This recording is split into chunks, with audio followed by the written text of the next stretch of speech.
Hello everyone, आप सबका एक बार फिर से स्वागत है मेरे यूट्यूब चैनल में। आई होप आप सब लोग बहुत अच्छे होंगे और स्वस्थ होंगे। तो जैसे कि आप लोग थंबनेल देखकर समझ गए होंगे कि आज की इस वीडियो में हम बात करेंगे अंकिता नौटियाल के बारे में, यानी कि पहाड़ी भाई की फियांसे के बारे में।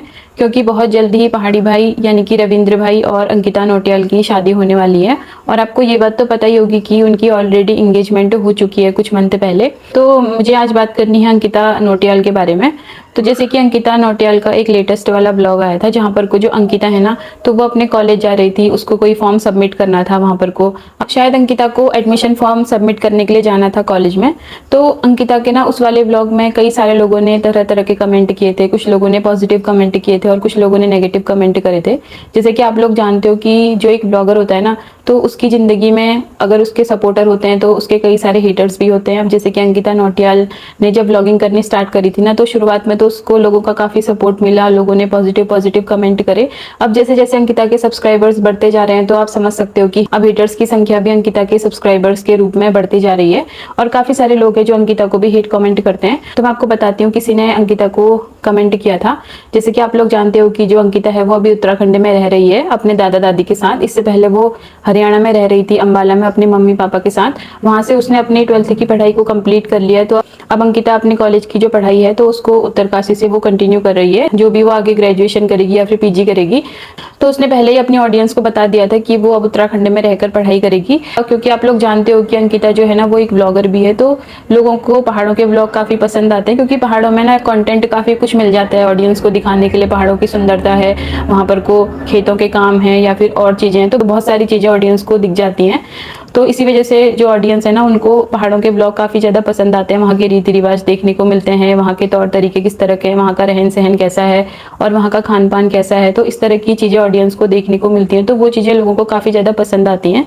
तो भाई काफी लोग अब अंकिता को नेगेटिव कमेंट कर रहे हैं। तो वहां पर को बहुत सारे कमेंट ऐसे थे, मैं आपको बताती हूँ एक एक करके। तो एक कमेंट तो ये था, जैसे कि आप लोगों को मैंने बता दिया कि जो अंकिता है ना वो फॉर्म सबमिट करने के लिए जा रही थी और अंकिता ने यही बताया कि इससे पहले वो फॉर्म सबमिट नहीं कर पाई क्योंकि उसको टाइम नहीं मिला, तो इसी वजह से वो आज जा रही है फॉर्म सबमिट करने के लिए। तो भाई किसी ने वहां पर को नेगेटिव कमेंट कर रखा था कि भाई जब इसको वीडियो बनाने से फुर्सत मिलेगी तब जाके तो ये फॉर्म सबमिट करेगी। तो भाई मैं आपको आपकी जानकारी के लिए ये बता दूं कि फॉर्म सबमिट करने की भी ना एक लास्ट डेट होती है। तो भाई हर कोई अपनी सहूलियत के हिसाब से ही जाने की सोचता है। क्योंकि अंकिता का जो कॉलेज है ना वो ऐसा नहीं है कि उसके घर के पास में है। अंकिता को उत्तरकाशी जाना पड़ता है कॉलेज के लिए। तो इतना दूर जाने के लिए भाई बहुत सारी चीजें सोचनी पड़ती हैं। कई बार ऐसा होता है ना कि हमको साथ की जरूरत होती है, क्योंकि अगर हमें काफी दूर जाना होता है ना तो हम अकेले नहीं जा पाते हैं। क्योंकि इससे पहले अंकिता जहाँ भी जाती थी ना तो वो पहाड़ी भाई यानी कि अपने फियांसे के साथ जाती थी। तो पहाड़ी भाई उसको हर जगह लेके जाते थे और उसके सारे काम भी करवा देते थे, चाहे डॉक्यूमेंट जमा करने हो या फिर कोई दूसरा काम हो। लेकिन आप जानते हो कि जो पहाड़ी भाई हैं वो इस वक्त अपने नाना जी के घर पर हैं और वहां पर को वो सारी जिम्मेदारियां उन्होंने उठा रखी हैं। तो वो अंकिता के साथ नहीं आ पाए होंगे। तो इसी वजह से अंकिता ने सोचा होगा कि भाई जब उसको कोई साथ मिल जाएगा जाने के लिए तो वो तभी जाएगी। और फॉर्म सबमिट करने की एक लास्ट डेट होती है। भाई अंकिता ने वो लास्ट डेट तो क्रॉस नहीं कर दी ना, जो आप ये बोल रहे हो कि इसको जब वीडियो बनाने से फुर्सत मिलेगी ये तभी तो जाएगी। भाई अंकिता एक ब्लॉगर है, तो भाई एक ब्लॉगर को तो हर वक्त कैमरा अपने पास में ही रखना पड़ता है ना। अब जैसे आप लोग हो तो आप लोग बोलते हो कि आपको खान पान भी देखना है और पहाड़ों का रहन सहन भी देखना है, वहाँ के तौर तरीके देखने हैं, वहाँ के रिवाज देखने हैं। तो भाई आप लोगों के लिए तो वीडियो बनानी ही पड़ेगी ना अंकिता को, नहीं तो आप लोग फिर भी उसको हिट कमेंट करोगे। तो भाई इस तरह के कमेंट करने से पहले थोड़ा लॉजिकली भी सोच लिया करो कि जो अंकिता है वो कम से कम अपनी लास्ट डेट से पहले तो कॉलेज जा रही है ना। भाई अगर वो कॉलेज करने के लिए उत्तराखंड में आई हुई है हरियाणा से, तो आपसे ज्यादा टेंशन तो उसको होगी अपनी पढ़ाई की। और इसके अलावा ना कई सारे लोग ये बोल रहे थे कि भाई इसको तो पढ़ाई से कोई लेना देना ही नहीं है, अब तो इसको वीडियो में ही ज्यादा मन लग गया है तो ये पढ़ाई भी नहीं करती है। तो इस तरह की बातें लोग अंकिता के बारे में कर रहे हैं। तो बहुत सारे ब्लॉगर्स ऐसे होते हैं ना जो अपनी पढ़ाई से रिलेटेड चीजें अपने ब्लॉग में नहीं दिखाते हैं।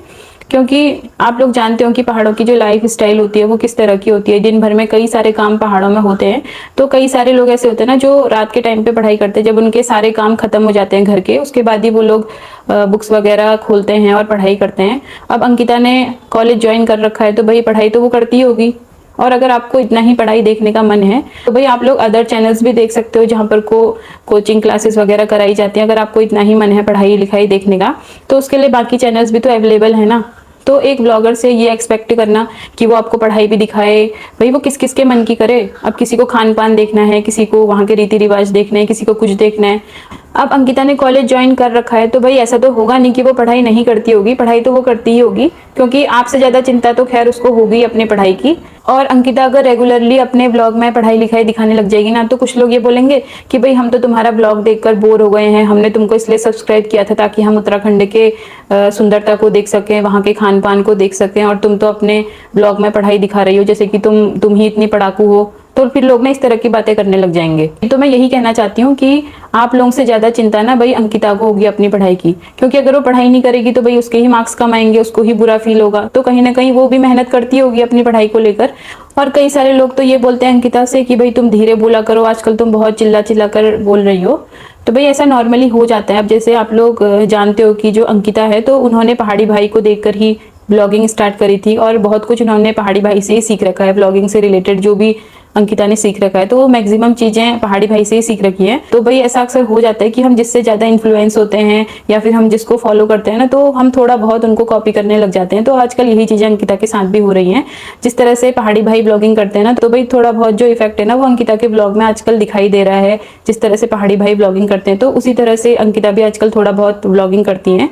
तो आप लोगों को उसमें भी दिक्कत हो रही है तो भाई एक स्वाभाविक सी बात है। जनरली ऐसा हो जाता है कि हम जिसको ज्यादा देखते हैं, जिसको ज्यादा फॉलो करते हैं, हम थोड़ा बहुत उसको भी कॉपी करने लग जाते हैं। तो इसमें क्या बुराई है भाई? आपको जो देखना है वो चीज अंकिता दिखा रही है, वहां के खान पान दिखा रही है, वहां की सुंदरता आपको दिखा रही है, तो उसके बोलने से आपको इतनी दिक्कत नहीं होनी चाहिए भाई। आपको तो ये देखना चाहिए ना कि आपको उत्तराखंड की सुंदरता देखने को मिल रही है। अगर उसने कुछ गलत बोल दिया अपने ब्लॉग में तो भाई आप शिकायत कर सकते हो अंकिता को, आप नेगेटिव कमेंट कर सकते हो। भाई जब सब कुछ ठीक है, अच्छे से ब्लॉग वो दिखा रही है, वो अच्छी खासी बातें कर रही है, तो फिर उसके बाद भी नेगेटिव कमेंट करने का क्या मतलब बनता है? और वहीं अंकिता के ब्लॉग में मैं एक कमेंट और देख रही थी कि कोई अंकिता को ये बोल रहा था कि भाई तुमको भी करवा चौथ का व्रत रखना चाहिए क्योंकि तुम्हारी एंगेजमेंट हो चुकी है। तो अगर तुम करवा चौथ का व्रत रखोगी तो हमको भी कुछ अच्छा देखने को मिलेगा आपके ब्लॉग में, कुछ इंटरेस्टिंग से आपके ब्लॉग में देखने को हमको मिलेगा, तो और भी ज्यादा मजा आएगा।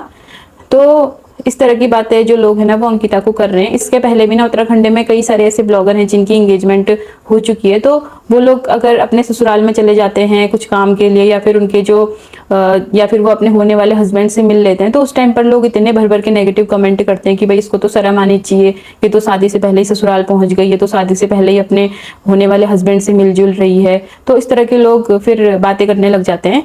अब अगर अंकिता, वैसे तो अंकिता ने अपने ब्लॉग में ये बोल दिया कि भाई वो अभी करवा चौथ का व्रत नहीं करेगी, क्योंकि वो शादी के बाद ही करवा चौथ का व्रत करेगी, उसको वो चीज शादी के बाद ही ठीक लगती है।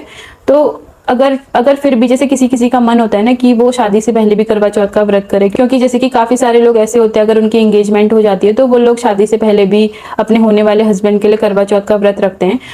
तो भाई अंकिता भी अगर करवा चौथ का व्रत कर लेती ना, तो वहां पर को भी नेगेटिव कमेंट की बाढ़ आ जाती कि भाई तुमको शर्म नहीं आती, तुम तो अभी से शादीशुदा वाली लाइफ जीने लग गई, तुम तो अभी से शादीशुदा महिलाओं की तरह करवा चौथ का व्रत करने लग गई। तो भाई इस तरह के लोग फिर नेगेटिव कमेंट करने लग जाते। तो भाई वही बात है ना कि जो एक ब्लॉगर होता है उसकी इतनी सारी ऑडियंस होती है, हर दिन उसकी ऑडियंस बढ़ती जाती है, हर दिन उसकी ऑडियंस में कुछ ना कुछ इंक्रीमेंट होते रहता है। तो भाई एक ब्लॉगर किस किस के मन की करे, किसी को खान पान देखना है, किसी को पढ़ाई करते हुए देखना है, तो भाई ये सब चीजें पॉसिबल नहीं है। तो आप लोगों को थोड़ा सा सोचना चाहिए कि आप जो कमेंट कर रहे हो वो वीडियो के अकॉर्डिंग सही है या नहीं है। भाई वीडियो में आपको कोई कमी लगती है तो उसके लिए आप ब्लॉगर को शिकायत कर सकते हो, उसके लिए आप अपना एक सजेशन दे सकते हो ब्लॉगर को कि आपको ऐसा नहीं करना चाहिए, आपको ऐसा करना चाहिए। लेकिन वीडियो में जब सब कुछ नॉर्मल है तो उसके बाद भी एक ब्लॉगर को डीमोटिवेट करने के लिए आप कितने नेगेटिव कमेंट करते हो, किस हद तक आप लोग जा सकते हो। तो आज की वीडियो को इतना ही रखते हैं। आपकी क्या राय है मेरी इस वीडियो के बारे में कमेंट सेक्शन में जरूर बताना। और अगर आपको मेरी वीडियो अच्छी लगी हो तो वीडियो को लाइक करना और चैनल को सब्सक्राइब भी जरूर करना है। तो आपसे फिर से मिलते हैं एक न्यू वीडियो में, तब तक के लिए बाय बाय, राधे राधे।